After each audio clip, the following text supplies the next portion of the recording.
ഇന്ന് പുതിയ അധ്യയന വർഷം ആരംഭിക്കുകയാണ്.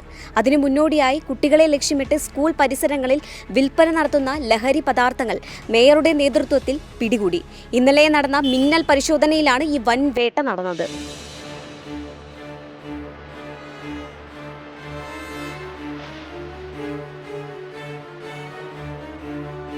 തിരുവനന്തപുരം സിറ്റിയിൽ ഈ നിരോധിത പുകയില ഉൽപ്പന്നങ്ങൾ വിൽക്കുന്ന വലിയൊരു മാഫിയ പ്രവർത്തിക്കുന്നുണ്ട്. ഈ മാഫിയയുടെ മുഴുവനും ഫുൾ ഡീറ്റെയിൽസ് ഞങ്ങളിൽ കിട്ടിയിട്ടുണ്ട്.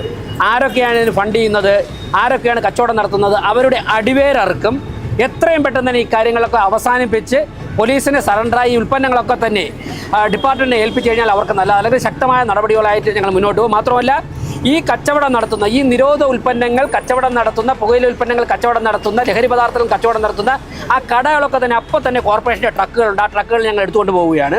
ഒരു നിയമവിരുദ്ധ പ്രവർത്തനങ്ങൾ പ്രത്യേകിച്ചും കുട്ടികളെ വഴിതെറ്റിക്കുന്ന അറിവില്ലാത്ത നിഷ്കളങ്കരായ കുട്ടികൾക്ക് മധുരപലഹാരങ്ങൾ പോലെ ലഹരി പദാർത്ഥങ്ങൾ കൊടുക്കുന്ന ഒരാളിനെയും തിരുവനന്തപുരം കോർപ്പറേഷനിൽ വാഴാൻ വേണ്ടി ഞങ്ങൾ അനുവദിക്കില്ല. അത് ശക്തമായിട്ട് ഞങ്ങൾ മുന്നോട്ട് പോകും. ഇനി അടുത്ത സ്ഥലങ്ങളിൽ പോകേണ്ടി ഇത് അവസാനിപ്പിക്കുന്നില്ല, എല്ലാ ദിവസവും തുടരും.